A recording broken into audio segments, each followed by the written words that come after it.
Olá! Dando continuidade à nossa série sobre alta disponibilidade na nuvem, no vídeo anterior nós falamos sobre estratégias Single Zone, Multi-Zone, Cross-Region e ainda ativo-ativo e ativo-passivo.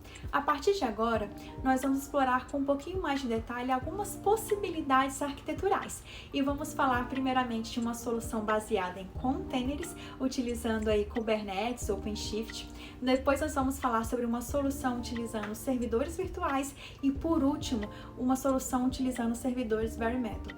Isso porque, embora nós sempre venhamos a recomendar soluções baseadas em containers para alta disponibilidade, cada organização tem workloads diferentes, com especificidades diferentes, necessidades diferentes. E é possível estabelecer alta disponibilidade em qualquer um desses cenários. Então, vamos lá?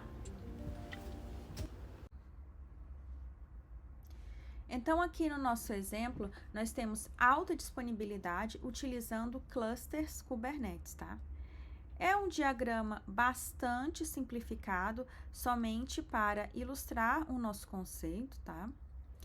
E aí, nós vamos trabalhar aqui com uma abordagem cross-region, ou seja, com mais de uma região. Aqui no nosso exemplo, nós estamos utilizando a região US South e a região United Kingdom, mas poderia ser, por exemplo, US South e São Paulo. Essa questão aí da disponibilidade das regiões, ela varia de acordo com cada provedor de serviços em nuvem, tá? Então, aqui, eu tenho a figura do desenvolvedor, que ele vai construir ali as imagens Docker, né?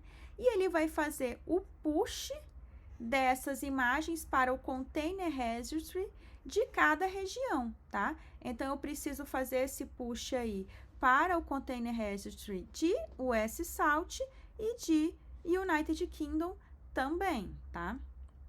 E aí, da mesma forma, eu preciso fazer o deploy dessa aplicação, tá? Nos clusters ali de US South e de United Kingdom.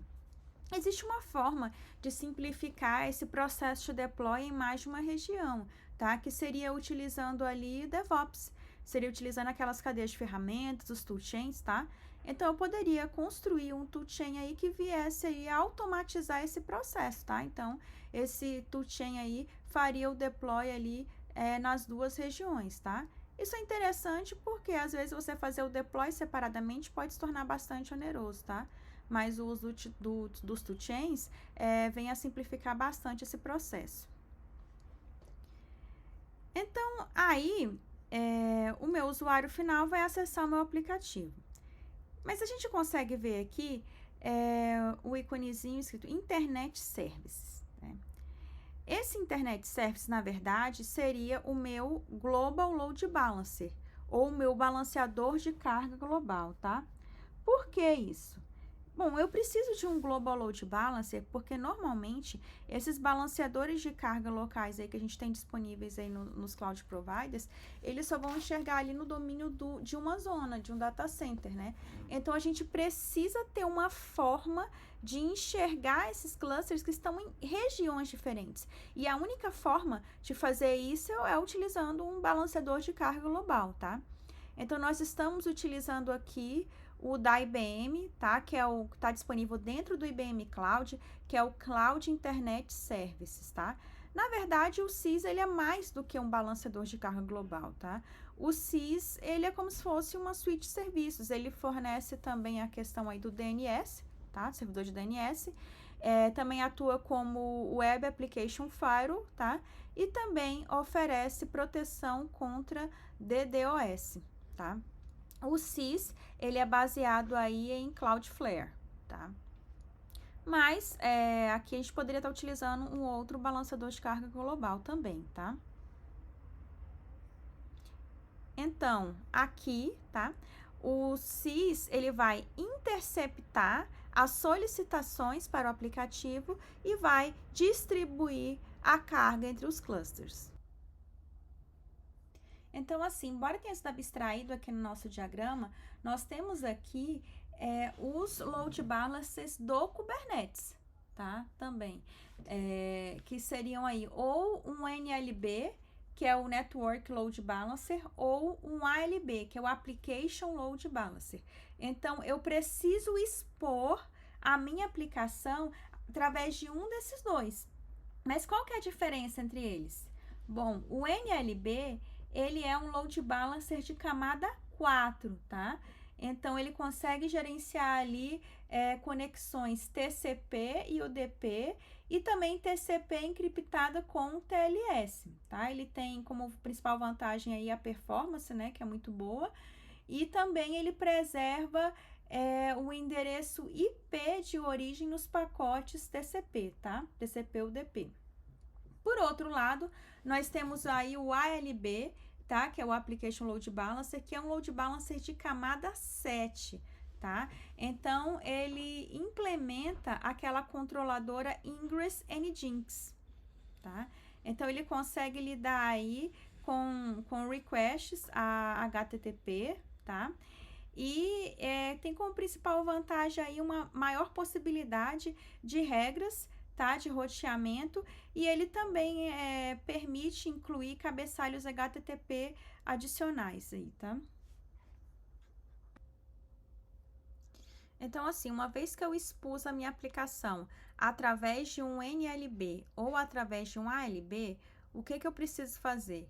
Eu preciso aqui no meu CIS, né, no meu Cloud Internet Services aqui, preciso criar um registro de DNS para cada ALB ou NLB, tá?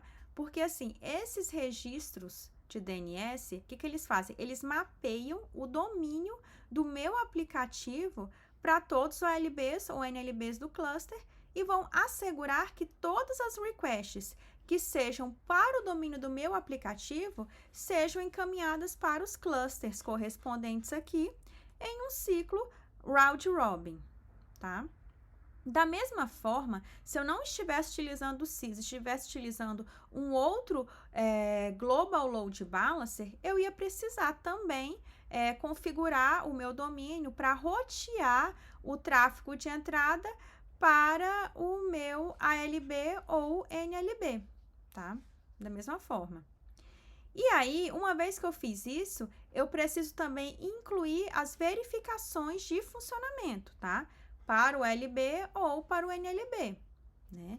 E aí, para o CIS, por exemplo, a gente pode incluir uma verificação de funcionamento baseada ali no código HTTP de resposta, tá? Então, eu espero o quê? Que o código seja sempre 200. Se ele não é 200, se ele é 404, se ele é 500 ou qualquer coisa parecida, isso quer dizer que quem retornou esse código, a região que retornou este código, está passando por problemas.